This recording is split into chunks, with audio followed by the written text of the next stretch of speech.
Welcome back, and thank you for joining us here in Fox 4 News at 5 as we give you this gorgeous look overlooking the Collier County from the Bayfront Inn in Naples. Yeah, that's right. We have made it through Wednesday. We are halfway through the week, guys, and as we bring in certified meteorologist Katie Walls, by the time we make it to the end of the work week, there's going to be a lot of changes here, Katie. That's right. The next couple of days feeling like today, mid-80s, but Saturday, that cold front comes through and we will certainly be feeling some dramatic changes, even a little taste of winter returning later on in my 7-day forecast. But for now, it is feeling more like spring as we look live from the Luminary Hotel from downtown Fort Myers. Temperatures still sitting at 83 degrees, and here's something that's pretty neat. Dew point is in the mid-50s. Because of that relatively lower dew point, it actually feels a degree cooler, feeling more like 82. So that drier air definitely helps our feels like temperature one way or the other. Typically, though, we see it go the other direction, and I do suspect as that dew point starts to inch up, especially tomorrow, heading into Friday, more moisture surging up from the south. Our dew points will increase, and of course, so will that heat index. Wind right now is out of the east at 7 miles per hour. As for your planning forecast, partly cloudy skies the next couple of hours and a clear sky forecast from 8 o'clock onward. Temperatures gradually dropping out of the 70s into the lower 70s by 9 to 10 o'clock, and by 11 we fall into the upper 60s. Now I want to talk a little bit more about red tide potential, looking to the next 24 hours specifically, and that's what this mapping is. It's looking at our red tide forecast for today heading into tomorrow, and with those winds continuing again out of the east, offshore winds that will keep the concentrations farther away from our area beaches, but we are still closely monitoring this. This is Bowman's Beach, where we do have that alert potential, and then heading up here into coastal Sarasota County. So South Venice, as well as just to the north of Venice, we do have those cautionary levels possible here for the next couple of, well, really for the next day or so. And then notice Collier County, no threat at this point with that offshore wind. But honestly, my biggest concern, especially as we head into, say, the weekend and next week, we're going to be dealing with a lot of onshore winds. Strong westerly winds off of the Gulf, unfortunately, could exacerbate some of those blooms. So we will certainly be monitoring that. But for now, heading into tomorrow, heading into Friday, notice these winds continue to be out of the east. Again, that's going to be crucial for where those concentrations really set up. Right here, 8:30 a.m. for your Thursday morning, those winds out of the southeast around 10 to 15 miles per hour. Those gustier winds, by the way, out of the southeast, helping to pump up those dew points. So that's why I suspect tomorrow we'll start to feel that muggy factor increase just a bit. Heading into the next few days, mid-80s expected, and then tomorrow afternoon and Friday afternoon, a few spotty showers and storms will be possible. Cold front now forecast to come through on Saturday. It has slowed down a little bit, so it does look like our coldest morning in my 7-day forecast will actually be Monday morning, but we will definitely be feeling those windy and cooler temperatures through the weekend, so heads up there. Here we go as we look ahead to your Thursday. Things nice and quiet, tons of sun on the way, but again, we could see that isolated shower or storm for your Thursday afternoon and evening. Overnight tonight, mostly clear, will drop into the lower 60s, and then isolated rain chances here the next couple of days. Few showers and windy for Saturday as that front comes through, staying windy on Sunday with cooler temperatures forecast. All right, Katie, thank you. Well, we're going to take you overseas now, as that devastating earthquake that struck Syria and Turkey has now claimed 11,800 lives. Rescue teams continue to find people buried alive in the rubble 3 days later after this earthquake hit. Now, the UN says it is working to set up what is called a cross-line activity to move aid into hard-hit areas in Syria, including those outside of government control. Meanwhile, the Syrian government is calling on the U.S. and European Union to lift economic sanctions in the wake of this crisis and to expedite the efforts there. So our national team is taking a look at the aid now being sent to Turkey and Syria following those devastating earthquakes. In the wake of the devastating earthquake in Turkey and Syria, the newsfeed starts with the United Nations sending $25 million in aid to help those impacted. The money from the UN's Central Emergency Response Fund will help provide urgent, life-saving assistance in the area. An international team of investigators says today it found strong indications that Russian President Vladimir Putin approved the supply of heavy weapons that shot down a Malaysian aircraft back in 2014. All 298 people on board the flight from Amsterdam were killed. Russia has always denied any involvement and refuses to cooperate with the investigation. Ukrainian President Volodymyr Zelensky made a surprise visit to the UK today as the country seeks more aid. It's his second known trip out of Ukraine and his first to Britain since the Russian invasion started in 2022.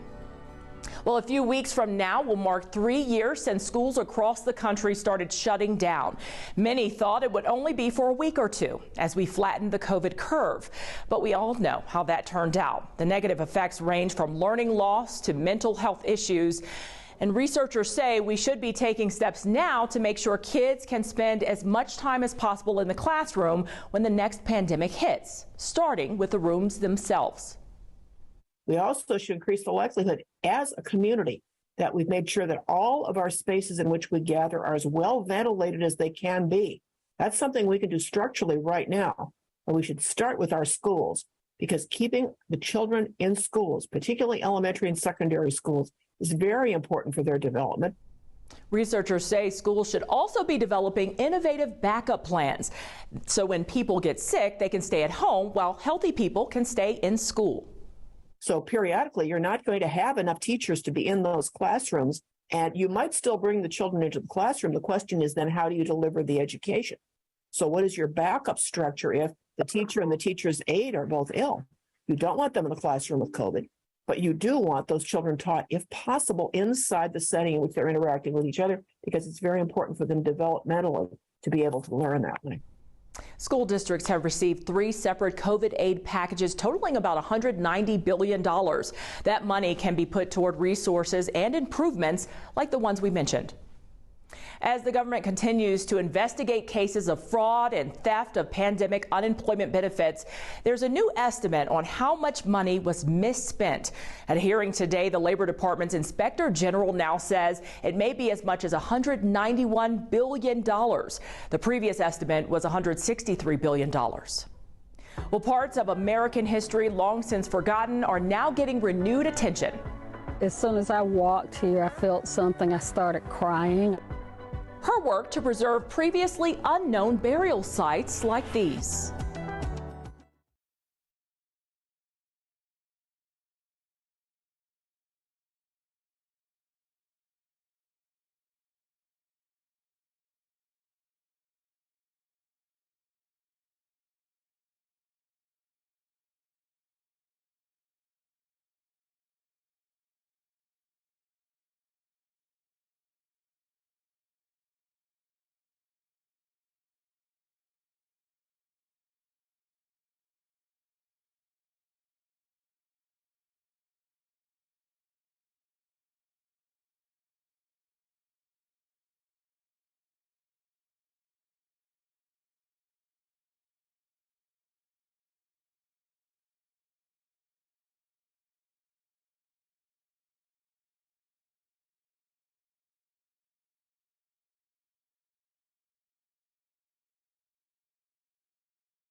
There are more than 144,000 known cemeteries and graveyards in America, but there's new attention on previously unknown sites. Some people, like former slaves or Native Americans, are buried in these locations that are only now being rediscovered. Maya Rodriguez introduces us to one organization working to preserve their history. Look at this landscape. What do you see here? Is it a bunch of trees or maybe some land covered by fallen leaves? Well, this area has a hidden secret, a part of American history long since forgotten, but one that's now getting renewed attention and preservation. In a plot of land near a quiet two-lane road in North Carolina, Beverly Scarlett found a calling. We're right out here tucked in the woods. At first glance, it looks like a forest, but upon closer inspection, a pattern emerges. So these are headstones, these are footstones. A previously unknown cemetery with between 50 to 75 people buried in it. The graves are marked by simple stones planted in a grid-like fashion on land that used to be part of a plantation near Hillsborough, North Carolina. These are enslaved people, workers of the field. And some likely related to Scarlett. Her ancestors were slaves on the nearby plantation. A retired judge, Scarlett is one of the founders of Indigenous Memories, a nonprofit working to preserve unmarked burial sites like this one. As soon as I walked here, I felt something. I started crying. Total surprise.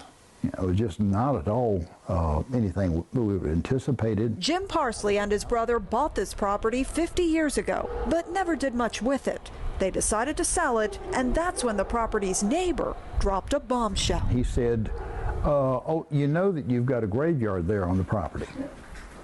And my reaction was just like yours. What?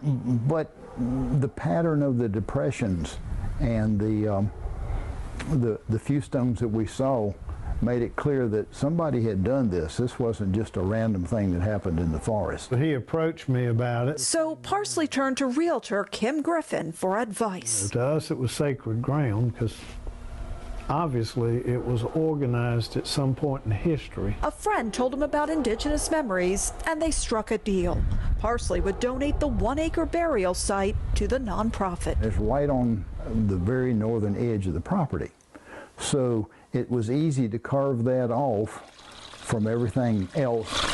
But the story doesn't end there, because Beverly Scarlett isn't just related to former slaves in the area, but also to the Native Americans who lived there. I was in my parents' attic rummaging around, and I came across a picture of a Native American, no doubt about it, it's Native American. The photo was of her maternal great-grandmother, Sally Ray Harris, a family history Scarlett grew up knowing nothing about, but is now featured in the family graveyard. Scarlett, a registered member of the Sapani Nation, is now also working to preserve Native American stone burial mounds like these found on area properties. We're working on trying to figure out how to get that done. But there's another twist to the story, because after Scarlett showed these burial mounds to realtor Kim Griffin, he realized something. I have 2 mounds on my property that appear to be old Indian graves. I didn't have a clue until Beverly educated me. An education that Beverly Scarlett hopes to share with many others through Indigenous Memories. It has been a journey. Maya Rodriguez, Scripps News, Hillsborough, North Carolina. And back here at home, a sign of progress after Hurricane Ian. Coming up at Fox 4 News at 5, it's not just tourists that are going back to our beaches, so are all kinds of our birds. What experts say you need to know if you see these guys. Katie? And once again, it was a bit breezy outside today. Those gusts picking up to 23 miles per hour in Naples, 22 miles per hour in Naples, 23 in Fort Myers. Coming up, we'll take a closer look at when these winds will shift and the impacts the cold front will have on your weekend.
Well, after receiving some concerns from people in the area, city leaders in Cape Coral are taking action to clean up hurricane debris while keeping animal habitats safe. We're going to show you how next, right here in Fox 4 News at 5. Live from Southwest Florida, you're watching Fox 4 News at 5. Tonight, wildlife activists in Cape Coral are once again saying city contractors removing debris from freshwater canals are destroying animal habitats. Thanks for sticking with us. I'm Shari Armstrong. And I'm Nadine Yanis. Quite a dilemma here because we got to clean up the canals, but obviously the concerns are there. And Fox 4 actually first brought you this story last week during a water advisory board meeting. Well, tonight we're following through for you as city leaders say they are now making some big changes. Fox 4's Colton Chavez is live from the Cape tonight. And Colton, what could we see differently as these crews move forward here? Because this is not an easy process. No, it's not an easy process at all. And Nadine, first I want to start off with what we're going to continue to see. And that's when you look at these banks along the canal, you're going to continue to see the vegetation be cleared of this area. And the city leaders have continued to say that they have permits that allow them to be able to do this type of work. But the difference that we are going to see is with the contractors, when they come to these areas, how they approach and how they handle the protected animals that many of the residents I've spoken with say like to call these canals home. Now, some examples of the animals that these activists have been talking about is the burrowing owl and the gopher tortoise. They say contractors are actually removing excessive amounts of different trees and bushes, which actually push many of these animals out of their habitat. Now, Cape Public Works Director Michael Ochizin, he said the city's legal permits, they actually don't require any sort of an ecologist to be present when these contractors are clearing these sites. Now, that's a problem that Cape Coral wildlife activists have spoken about, and now Ochizin says he's addressing.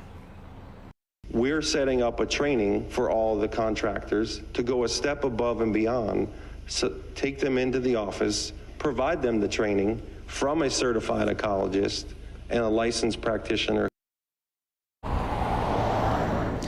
As for the idea that crews are removing excessive vegetation, that was also discussed. Ochizin says the permits do require that an independent monitor is on each and every site, and Ochizin says it's actually their job to make sure only the required vegetation is being removed. So, Nadine, Shar, we've heard a lot about preserving the actual habitat, but coming up on Fox 4 News at 6 o'clock, the question I'm still being asked is, have any of the animals that call these canals home, have they been injured? And is that the reason why we're starting to see some of these changes? I've been pushing the city for answers, and I'll have that for you at the top of the hour. Live in Cape Coral tonight, Colton Chavez, Fox 4. Yeah, definitely curious to hear what they say. Colton, thank you. Well, happening tomorrow, FEMA is closing down the Disaster Recovery Center in DeSoto County. The center right now is at the Brewer Sports Park in Arcadia, and it will close at the end of the day. There's a lot of resources there, so if you can't make it before the end of the day tomorrow, you can still contact FEMA online and at their FEMA helpline. So for more information on how to do that, just head over to fox4now.com. Also, as cleanup continues in our waterways, a new debris deadline was announced for Lee County today.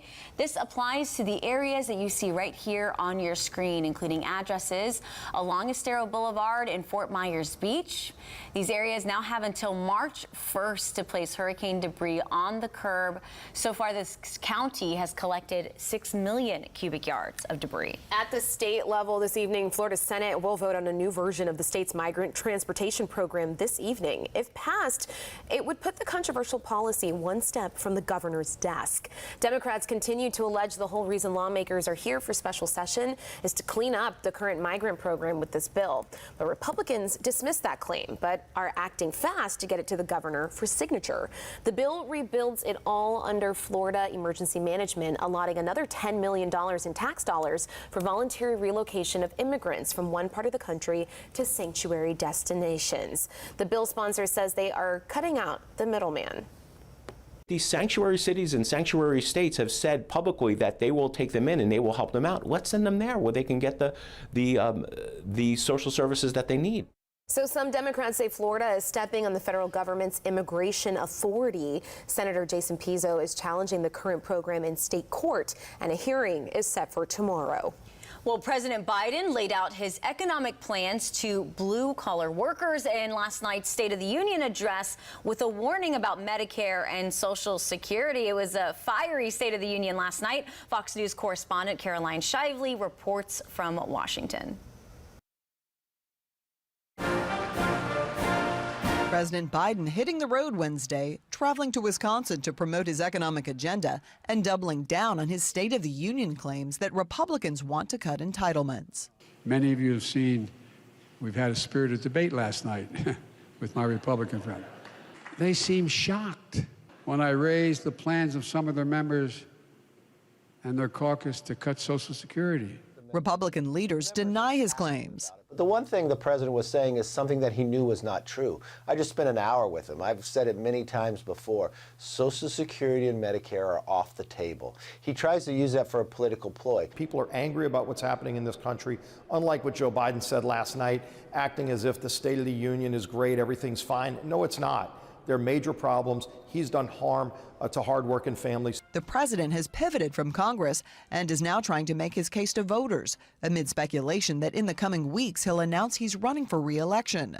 Biden spoke at a union-run facility that trains blue-collar workers, a key demographic he'd need to win if he does plan to run in 2024. Unions built the middle class.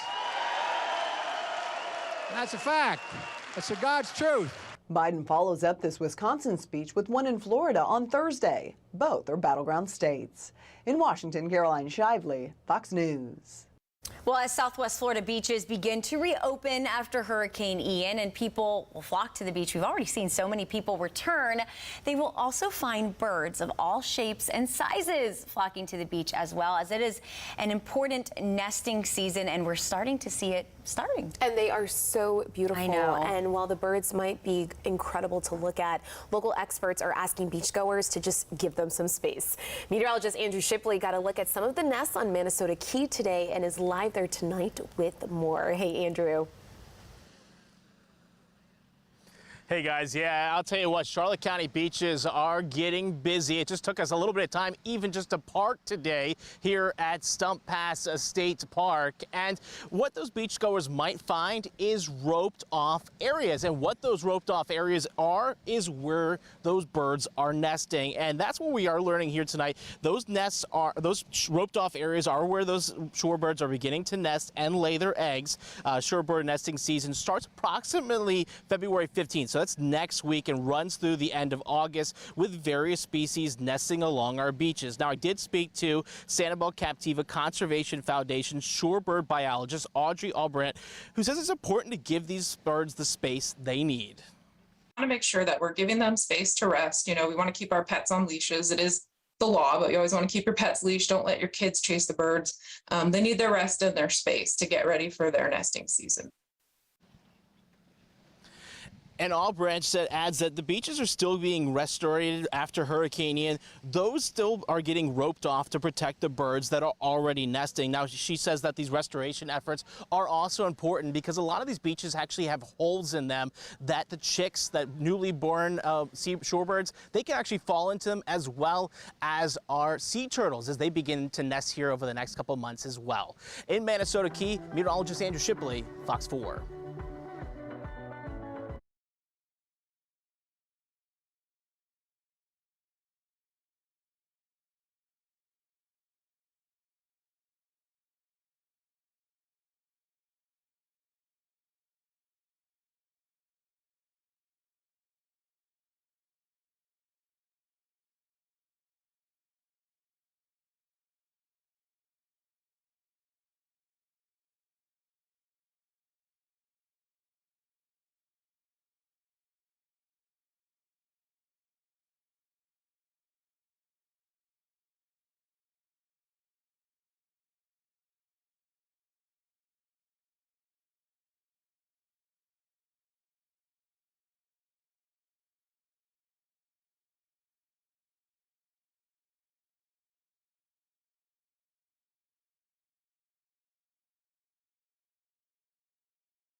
Turning to the news feed now, the demand for mortgage refinancing has jumped 18% as interest rates dropped for the 5th straight week.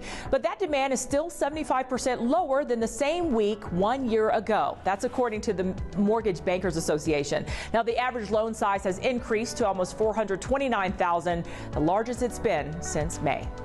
Well, Queen of Salsa and Cuba icon Celia Cruz is the first Afro-Latina to be selected to appear on the U.S. quarter.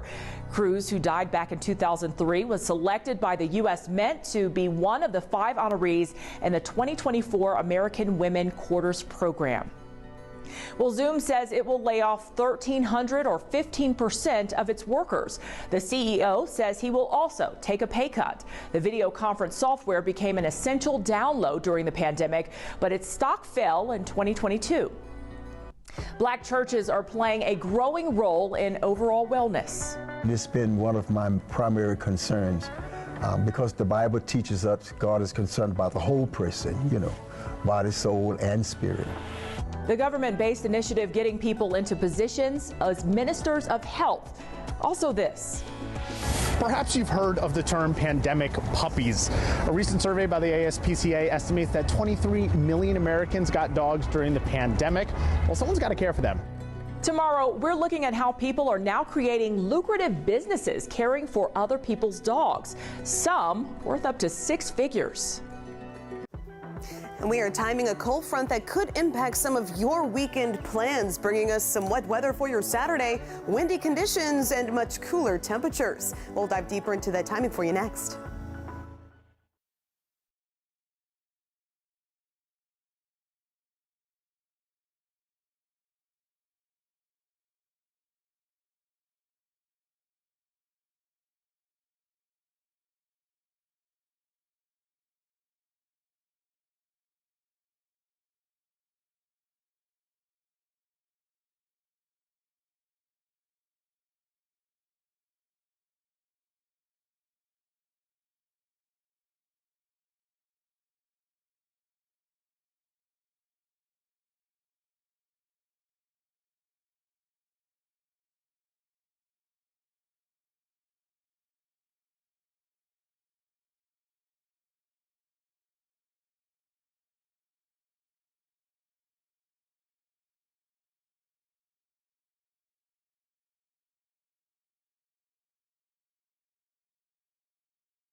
And welcome back to the Fox 4 Weather Center. We start with a live look right now from the Luminary Hotel in downtown Fort Myers. Beautiful blue skies, starting to see some of those contrails upstairs. So right around 30,000 feet, more moisture beginning to work its way in. And that is a feature you will start to notice here in the next couple of days. We always say our atmosphere moisten up from the top down. So first you see those upper level clouds, then the mid-level clouds, and eventually those low-level clouds, which unfortunately will bring us some wet weather right in time for the weekend. Of course, we'll talk more about that coming up. But for now, ahead of that approaching system, temperatures staying very warm. We're at 83 degrees. Dew point still pretty dry here at the surface, sitting in the mid-50s. So still feeling pretty nice for those of you heading out this evening, maybe for a nice walk. Wind is out of the east at 7 miles per hour. Temperatures overall today, yet again, above average by 5 degrees this morning. We started off at 61. Afternoon highs warmed into the mid-80s. Not quite in record territory. Fort Myers record stands at 88, set back in 1949. The next couple of days, rinse and repeat. Mid-80s are expected, but again, you'll be noticing those dew points creeping upward as more moisture starts to work its way in. And then that cold front comes through. And now, by the way, that cold front has slowed down. Yesterday, we were thinking the timing more Friday night. Well, now that front taking its sweet time will slowly traverse southwest Florida on Saturday. So we'll really be feeling the effects of that front come Sunday. High temperatures Sunday only expected around 70 degrees, and the cooler air hanging out with us into the start of next week. But by Valentine's Day on Tuesday, we're going to warm right back into the lower 80s and go up from there. So as for those rain chances, next couple of days could see an isolated shower or storm here Thursday or Friday. Otherwise, for your Saturday, I do suspect we will be tracking scattered showers moving through as that front again passes through southwest Florida. So a closer look at that timing. Heading into tomorrow morning, at this point, I'm expecting winds out of the east, 5 to 2 miles per hour, just enough to prevent fog from developing. Otherwise, mostly sunny to partly cloudy skies expected. Right here at 6 o'clock, couple of isolated showers and storms. That's why your rain chances are just at 20%. And heading into your Friday, same story. Moisture continues to build up from the south and east as those winds really start to increase from the southeast on your Friday. So at this point, again, Friday afternoon, Friday evening could see an isolated shower or storm. Now, let's zoom ahead. Let's take a look at our European model, get a better grasp on that approaching system. Again, isolated shower or storm on Friday, but then as that front slowly works its way through southwest Florida on Saturday, this is why I'm expecting some of those showers to be slowly making their way through as well. As of right now, threat for severe weather is limited. Nonetheless, just want to give you a heads up that it's going to be very windy on both Saturday and Sunday, and some of this wet weather on Saturday could certainly impact those plans. But looking ahead to your Super Bowl Sunday, it's going to be chilly. Could see a morning shower, but otherwise windy, highs of 70, then dropping into the 40s overnight into Monday morning. Black communities are disproportionately affected by colorectal cancer. They're about 20% more likely to get it and about 40% more likely to die from it than any other ethnic group. We're focusing on a solution to address this disparity and save lives that starts with better education around screening. A new study by the University of Kentucky Markey Cancer Center found there's a lack of awareness around screening options among Black Americans, especially stool-based tests. If we can get people screened equitably, we can cut that mortality rate ostensibly by about half. So that would be a huge, huge improvement in colorectal cancer outcomes if we could do that. He says it's not that one test is better than another, but here's what he says this means for you. When people have options, they tend to get screened more frequently. The American Cancer Society recommends screening starts at age 45. Colonoscopies are done every 10 years if no issues are detected, but some barriers can include getting an appointment, the prep before the test, and taking time off work to do the test. Stool-based tests or FIT tests are done every year if you're at average risk and don't have those barriers. You use them in the privacy of your own bathroom. You don't have to change your diet. And you can see it's like this little brush or a stick. It depends on what kind of fit. You scrape it in your stool and you send it back in the mail. That's it. Now, the researchers partnered with 5 Black churches in Louisville to do their study. They're now working on a church-based colon cancer screening and education pilot program where they'll be passing out stool-based test kits. They say this could be a model for other places. Black churches are also playing a role in helping people with other types of wellness. Amber Strong introduces us to the so-called health ministers. The food pantry at Urban Outreach in Southeast D.C. is a bit more than meets the eye. We have a partnership with Amazon, so we get a lot of plant-based stuff from them. It's part of a concerted effort to bring healthy options to the community. We also try to give out low sodium, canned goods, things like that. A few years ago, Pastor Will Stroman joined American University and Wesley Theological Seminary's Faithfully Fit program, a D.C. government-backed initiative turning people of the cloth from historically black churches into ministers of health. The program doesn't stop with handing out fresh fruits and veggies to more than 250 families a week. We do everything from food demonstrations to creative outreach programs, movie nights that highlight healthy eating. It's about providing access to those foods in the first place. Here we are in our nation's capital. When I first started, if I remember the statistics right, like 1 out of every 3 kids went to bed hungry every night, just in this community here.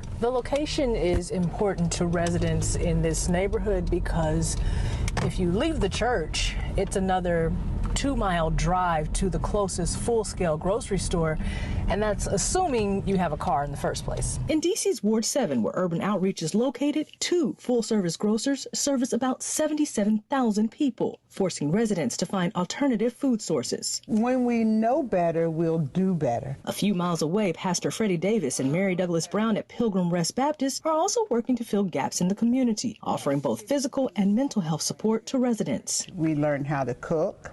We did a Walking with Ease program. For Brown, a breast cancer survivor, the mission is personal. Like Stroman, she also has a health minister certification, which she puts to use with encouragement from Pastor Davis. It's been one of my primary concerns because the Bible teaches us God is concerned about the whole person, you know, body, soul, and spirit. Churches have long been a go-between to black communities. For example, during the heart of COVID-19, places of worship like this one were set up as vaccination sites for neighborhoods. Faithfully Fit program coordinator Ayanna Wells and AU Health Studies Department Chair Stacy Snelling say the partnership was necessary. If they don't trust the messaging, they don't trust the actual person in the face, then they're not going to do it, and it's not going to be absorbed into their culture. While the messaging came easily, it's hard to ignore the social determinants of health that led to poorer health outcomes in the first place. Residents in Ward 7 and 8 deserve many more options, and not only at the corner stores. To me, that is a stopgap measure. For Stroman and Brown, the connection between spirituality and wellness came easily, reinforcing their need to act. Safeguarding our health really helps us to fulfill our divine potential and helps us to serve others effectively. I used to sit in the pew doing nothing. Nothing. I used to come, but I did nothing. And through Pastor Davis, I got to be very active. I mean, I do a lot now. Sometimes a little too active, you know. Amber Strong, Scripps News, Washington.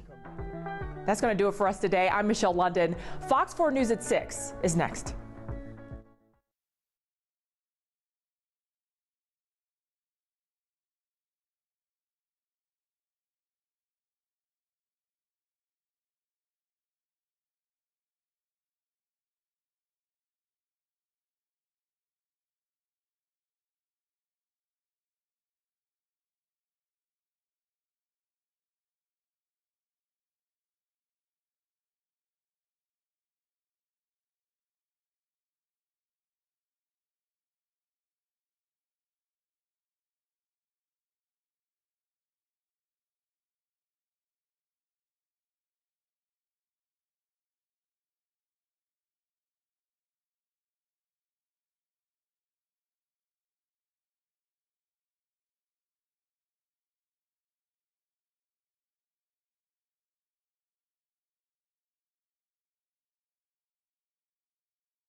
Answers in Arcadia after detectives make an arrest in the deadly DeSoto County Fair shooting. Tonight, what we know about the 15-year-old suspect and the connection to the 17-year-old victim. Unfortunately, we've seen a 6-year-old pull the trigger and shoot a teacher. Okay, age doesn't matter. School threats and shootings taken seriously in Lee County. The move the sheriff's office is now taking to tackle the threats in our schools. Crews in Cape Coral are out in canals, clearing up vegetation to get to the big issues beneath the surface. But some neighbors are worried that it's disturbing the habitat along the waterways, while crews are now doing things differently. On Fox 4 News at 6. Live from Southwest Florida, you're watching Fox 4 News at 6. And thank you for joining us for Fox 4 News at 6 on this Wednesday. I'm Nadine Yanis. I am Chris Searle. A major update in a story that Fox 4 has been on top of going back to the weekend. Yeah, Arcadia police now announcing that they have made an arrest in the deadly DeSoto County Fair shooting. That suspect, just 15 years old. Ryan Watson Jr. now booked on first-degree murder charges tonight, according to detectives. Now, Fox 4 has been following through for you on the story since Saturday night, the night of the shooting at the fair, and the next day on Sunday when 17-year-old Daniel Rodriguez Lopez died at the hospital. Then on Monday, Arcadia detectives confirming the victim and the suspect knew each other and that it was a fight that led up to the shooting. This led investigators to that 15-year-old suspect, again, now in custody, they say. We will now bring in Fox 4's Brianna Brownlee, who has been on top of the story going back to the weekend shooting and also speaking with that 17-year-old victim's family just yesterday. Yeah, she joins us live in Arcadia tonight with the latest on this arrest and the investigation. Bree. Yes, that's right, Chris and Nadine. Earlier today, when I did speak with Daniel's mother right after the arrest, she told me that she's still trying to process everything that took place. Now, when I did go to Watson Jr.'s home, his mother asked me to leave, and she did not want to comment on her son, who is now being charged as a juvenile. He needs justice. I need justice. I need the closure. A day after Stephanie Castro pled for answers, after her 17-year-old son, Daniel Rodriguez Lopez, was shot and killed at the DeSoto County Fair. Arcadia police are answering questions about the arrest of suspect 15-year-old Ryan Watson Jr. It's a sigh of relief, absolutely. Arcadia Police Lieutenant Troy Correllos responds knowing an arrest was made. Wednesday, police went to Watson's home executing a search warrant, but he wasn't home. However, Lieutenant Carrello says his mom showed up and told police Watson Jr. was at his uncle's house. Me personally, I wish it would have came sooner than later. Lieutenant Carrello saying police believe Watson Jr. fired that gunshot that hit the 17-year-old after a fight broke out. Carrello says the two teens knew each other, but is not sure how. It's a problem with kids getting the guns. During Tuesday's news conference, Pedro Castro, Daniel's father, spoke out about how he felt his son's death was an example of the rising gun violence in the community. I asked Carrello if this case is connected to others. During our investigation, we don't find anything to show that the two were related. Now, the other shooting that Lieutenant Carrello is referring to was the shooting that happened days before Daniel was shot. Now, again, like I said earlier, I did speak with Daniel's mother earlier today, and she says she's still trying to process everything, but she really is grateful for the love and support that she is getting from the community. Live from Arcadia, Brianna Brownlee, Fox 4. Thank you for the update, Bree. In Cape Coral, a 7th grader in custody after police say the student threatened to shoot up a school. Yeah, Cape Coral police announcing that arrest this morning. They say that the student had threatened to shoot up Mid-Cape Global Academy a month from now. Now, Cape Coral police say that 7th grader posted the threat on TikTok, reading as you see here, to shoot up the school on March 8th, 2023, 1 month from today. Police say they confronted the student who admitted to making this threat as a joke and told police, though, that they did understand the severity of it. And it is serious. That student now facing those charges, including threats to kill or conduct a mass shooting. But issues like this one are why the Lee County Sheriff held a news conference today to talk about threats throughout the county in the schools. Fox 4's cameras were there. And take a look at the problem we are facing, according to the Associated Press. It said in the second half of 2022, we're talking from July until the new year, there were 250 fake threats reported at the college level and 100 threats at high schools. Just this week alone, Fox 4 has reported 3 different threats in schools right here in Southwest Florida. Fox 4's Elise Chingary was at the sheriff's office today to listen in on the sheriff's plan to try to tackle those threats in our schools. Which he says also includes help from parents tonight. Today, Sheriff Carmine Marcino, along with other school leaders, are asking for your help. Parents and guardians, they want you to pull your child aside tonight. They want you to explain how important it is to know that fake threats lead to real consequences. And while we're on the topic of school threats, I spoke with parents who say that they want more school safety, which is why the department is expanding. Well, it's a little scary. Parents and guardians tell me it's scary to hear of the most recent threat made to Mid-Cape Global Academy in Cape Coral by a 7th grader. Sheriff Carmine Marcino says all threats need to be taken seriously and refers to what happened last month in Virginia. Unfortunately, we've seen a 6-year-old pull the trigger and shoot a teacher. Okay, age doesn't matter when you press a trigger. The sheriff went on to bring up the Uvalde, Texas shooting and changes immediately made here in Lee County because of it.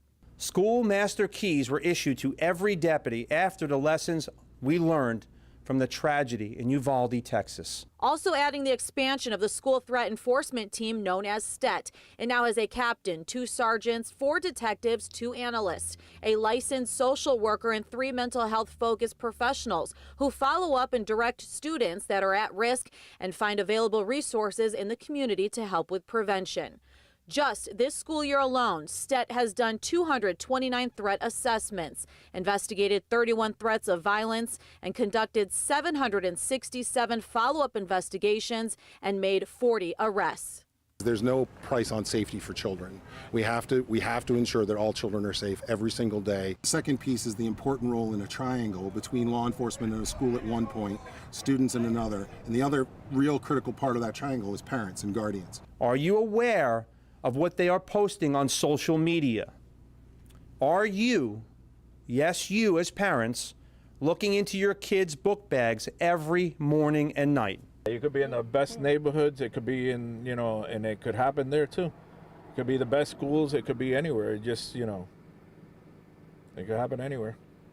A lot of people are in denial. Oh no, it won't happen here because I take my kid to the best school, but no, it could happen anywhere. And when we take a look back at the amount of school threats made, even just within this past year, Sheriff Marcino says it's a horrible reminder of the new normal that we live in and that we constantly have to be prepared, even of our surroundings at every second, which he says the department is. In Lee County, Elise Chingary, Fox 4. And we are going in depth on this for you tonight because even though the Associated Press reported several false threats, we are learning that actual school shootings are on the rise. The K-12 shooting database has actually compiled school shooting statistics across the U.S. going all the way back to 1970. Now, the group says there was 303 school shootings in the U.S. in 2022. Florida, right here, as you see, ranked on the state's 9th on the list across the country with 12 shooting incidents at schools last year. California had the most with 22, followed by Texas and then Pennsylvania.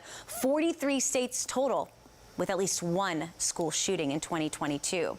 Now this year, 2023, the journal Education Week says that there has been 6 school shootings, 3 of them happening on the same day, January 6th. One of those, again, in Apopka, Florida, that's Central Florida, right outside of Orlando.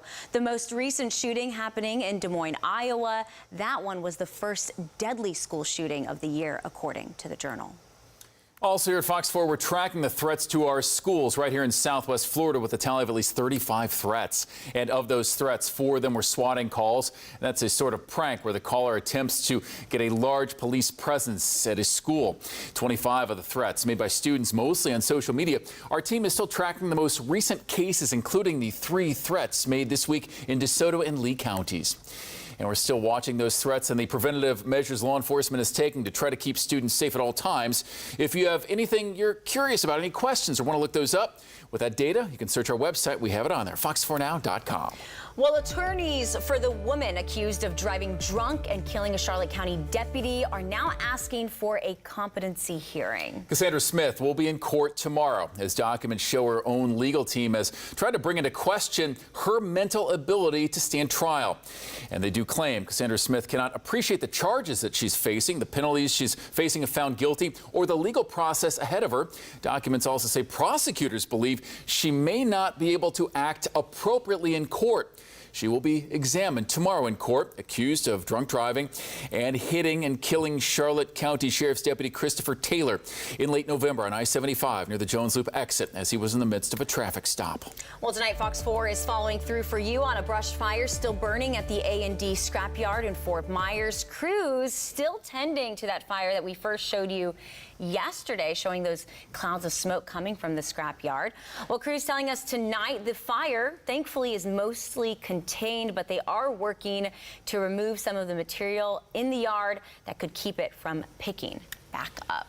And we've seen this between the brush fire we had last week in Cape Coral to this one, and we're always very concerned about some of those wind speeds that always seem to come up. Yeah, as we bring in certified meteorologist Katie Walls, not only are we in the dry season, but we've been talking about any kind of wind can just pick up an ember and really cause a brush fire pretty quickly. Exactly right, and that's one reason why experts do advise you if you do have some burning to do and you're wondering if it's okay or not. Give a ring to your local Florida Forest Service. It's better to be safe than sorry. They can confirm if it is indeed safe to do any burning. That peak wind gust today in Fort Myers hitting 23 miles per hour, so that could easily help to exacerbate any fire.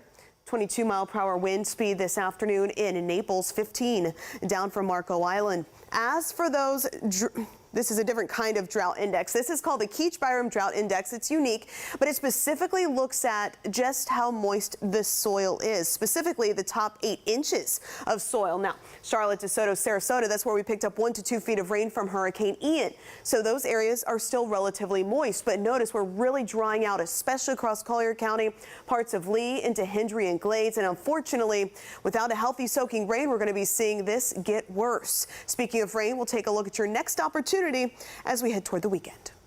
Thanks a lot, Katie. Very important milestone today for so many families in Sanibel. For the first time, students were able to be back into their own classrooms at the Sanibel school.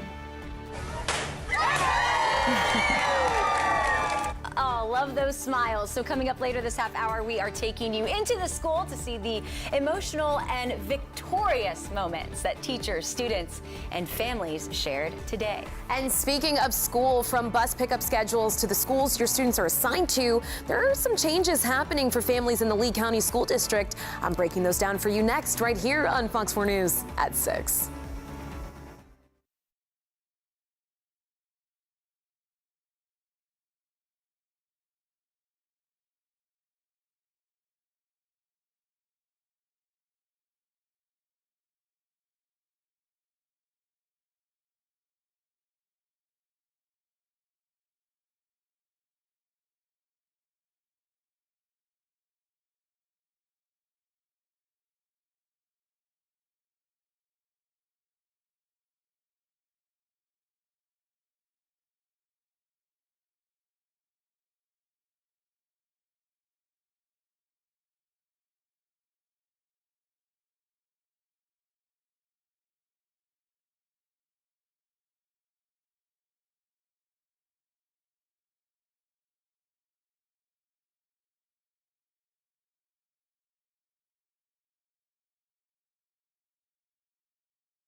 Well, tonight, Fox 4 is following through on an issue that many of you have been calling and emailing our Fox 4 newsroom about. This goes into schools with bus schedules and school assignments for students. One parent even told us a bus was late to pick up their child by 54 minutes. Yeah, a lot of issues here, and we first brought you these concerns from the school board last night. Tonight, Fox 4 anchor Shari Armstrong now going in depth on these concerns.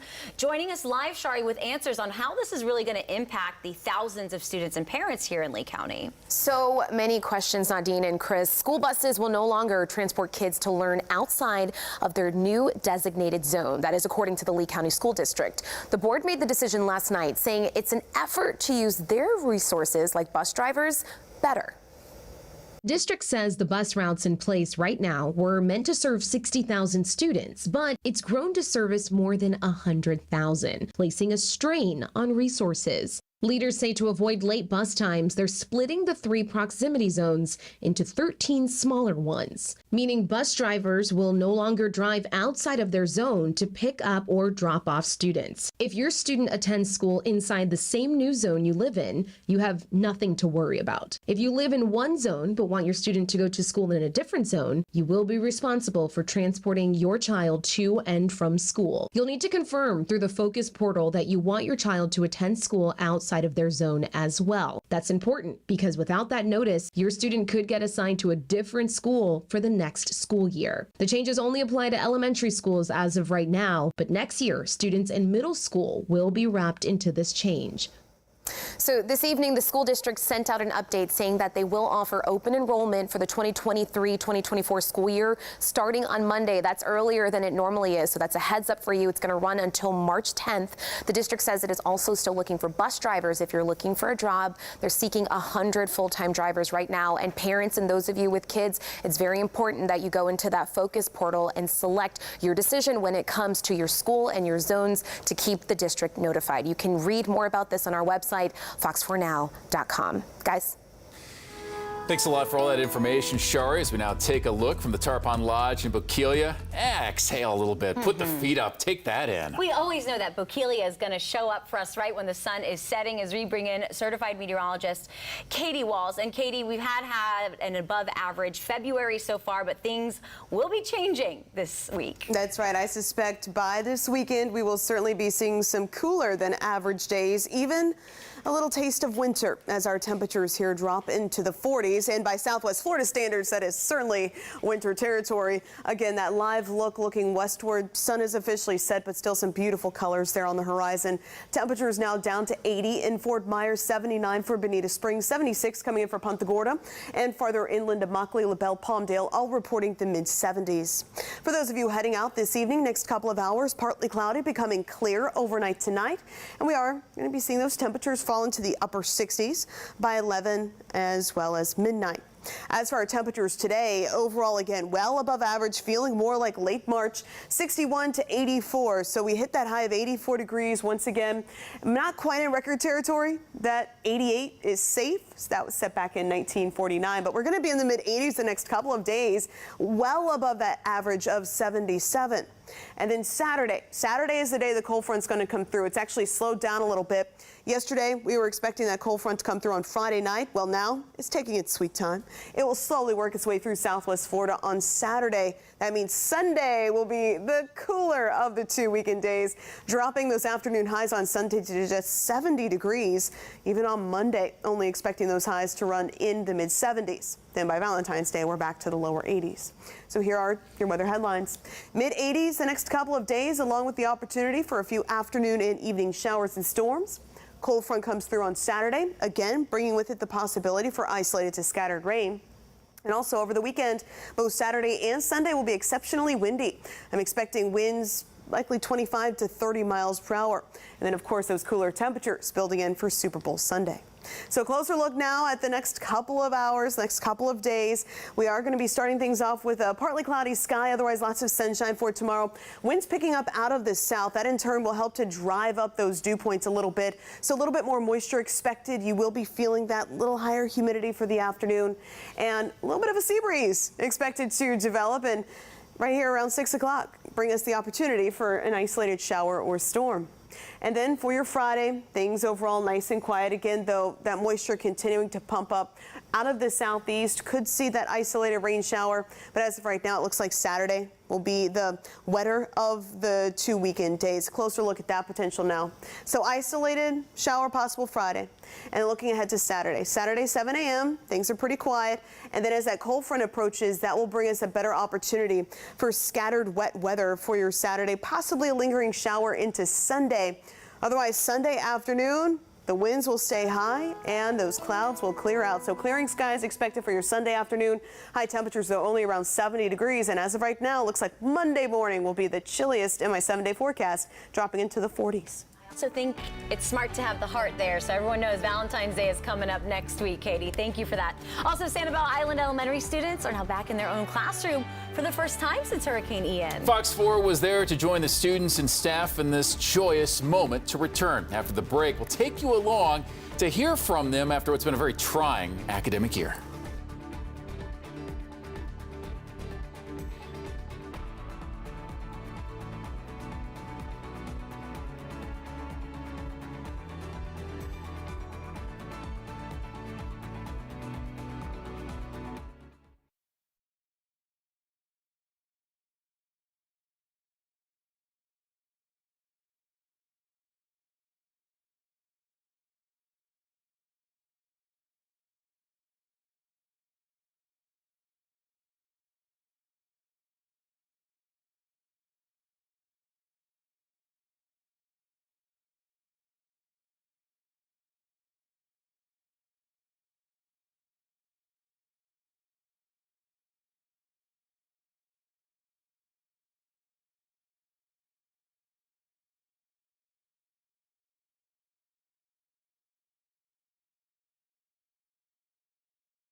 After more than 4 months of repair and recovery, school leaders say it's now safe for the students at Sanibel to go back. Yeah, the school welcomes students back for the first time since Hurricane Ian.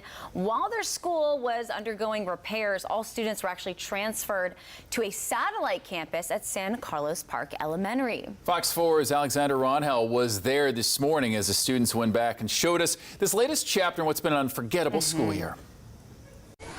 The Sanibel School kicked off Wednesday morning with a bang. Excited here. I just can't wait to go into my classroom and start learning. And straight to learning students went. Rachel Stokes wasted no time. I teach 6th, 7th, and 8th grade reading and global perspectives. From local to global. It was just a little bit like surreal. She says her students have gotten a broader perspective of how a hurricane like Ian can affect a community. But we have gone through a natural disaster here, with our island and with our community. And it's taken some time to process. But that these happen around the world, that this is not just unique to Southwest Florida. It's lessons like these that Stokes has been able to instill in her students like Olivia Burns.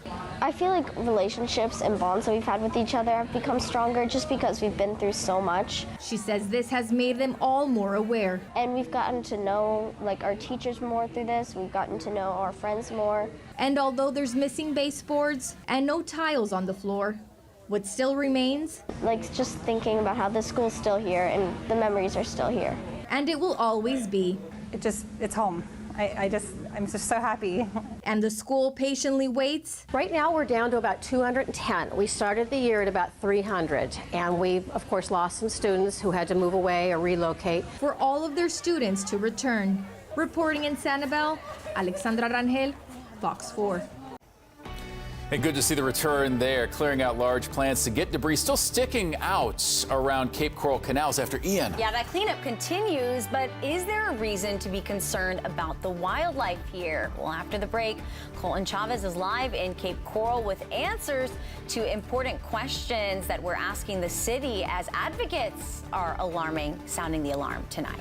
And also, one man north of our area has flooding around his home. And it's also left over from Hurricane Ian. Now, he's one of many calling on the state to do something about it now.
As cleanup continues in the Cape Coral canals tonight, those who live along the canals are worried about how these efforts are hurting the habitats. Tonight, the city explains how they're training these workers to protect our wildlife. One man in the Davenport area still with massive amounts of flooding in his yard from Hurricane Ian. Tonight, he's one of the many calling on the state to step up sooner instead of later. Live from Southwest Florida, you're watching Fox 4 News at 6. Another half hour of the top local news story starts right now here on this Wednesday on Fox 4. Thanks for joining us. I'm Chris Earl. And I'm Nadine Yanis. We begin this half hour with a push to preserve wildlife after Hurricane Ian, with concerns from advocates as canal cleanup efforts continue in the city of Cape Coral, challenging city leaders again on how they are removing the debris from those canals. And it's going to be an ongoing issue for some time in Cape. Fox 4's Colton Chavez tells us pictures like this one sent to him showing what some property owners say is the destruction of wildlife by city-hired contractors along those freshwater canals. And tonight he joins us as we're following through for you on this. And Colton's here near one of those canals in the Cape. And Colton, this was a conversation you first told us about last week when residents were also demanding changes here. That's right, Nadine, and we just saw those pictures that Chris was talking about, and this is the reality. You can see these banks behind me completely stripped of this vegetation, and what the residents are telling me is that it's actually destroying the habitat for a lot of the animals that call these canals home. Now, since the beginning, Cape Coral city leaders, they've said, hey, we are legally permitted to be able to do this job, but what we're learning tonight is that along with being permitted to do this job, they're now having a few more requirements. The sounds of an undisturbed canal have Cape Coral wildlife activists like Lori Bulcock. All of those canals up in the northwest